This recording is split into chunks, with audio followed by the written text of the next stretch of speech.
Welcome back. So we're going to close out this video series on this section with just a few last examples, using exponentials to solve logarithmic equations.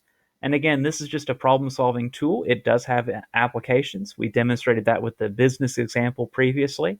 It does have its uses, but also at the same time, and I understand this, it can be pretty complicated at times. But hopefully I've given you a tool now to work with, specifically technology. And so if you find yourself getting out of your league with some of these, there is value in just knowing how to use technology to answer some of these harder questions.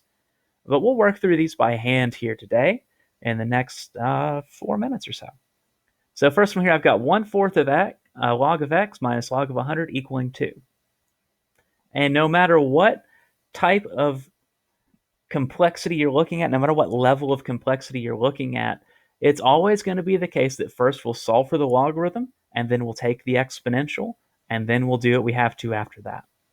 So for this first one, we're going to isolate the logarithm. Specifically, the log of x, right? X is what I want, so I'm going to first solve for the logarithm of x. So this log of 100, I'm going to make that go to the right-hand side, doing algebra, specifically by adding that number to both sides. So I'm looking at 1/4 log of x equal to 2 plus the log of 100.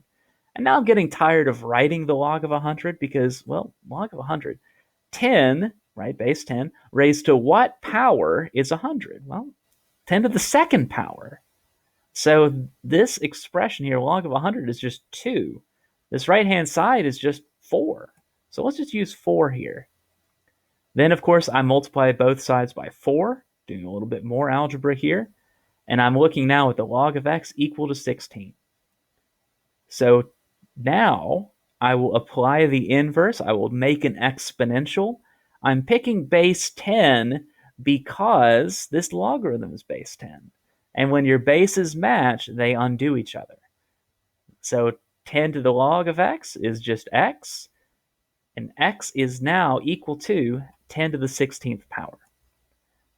Now, by the way, and we'll talk more about scientific notation in the next video series, when you're doing something on WebAssign or Pearson or something like that, you don't have to write 1 0 0 0 0 0 0 0 0. You don't have to write all those zeros.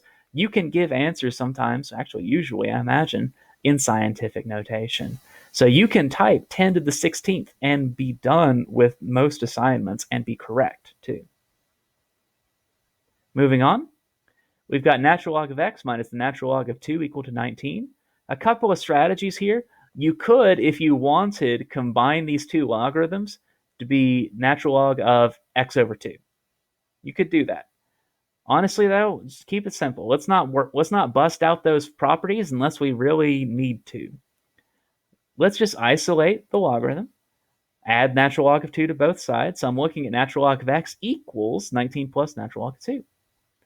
Raise e as a power of both sides, e to the log x. Again, picking e so that e and natural logarithm cancel.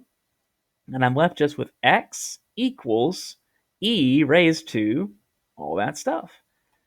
And that's what it is exactly. If you want a decimal approximation, you can run this through a calculator. I did earlier, and I got about 355 million. It's a pretty big number. But that's how you do it. Isolate the logarithm, and then do the exponential. But Mr. Terrell, what if there's more than one logarithm that has an x in it? Glad you asked. If you've got multiple logarithms that have an x in there, what you can and probably must do at that point is combine them. So here is where we do have to do some contracting to combine these two logarithms. Because see how they both have x's? I need to combine them. Since they are being added together as logarithms, I can write that as a single logarithm of a product. And that's all equal to 2. Now that I have it solved for, I apply the inverse. So I've got, well, just this left, right? I picked base 10. So I've got x squared minus 11x equal to 100. And here is where, if you really wanted to, / had to, you would bust out the quadratic formula. Or, again, technology as well. And that wraps up everything about solving exponential equations and logarithmic equations. Take care.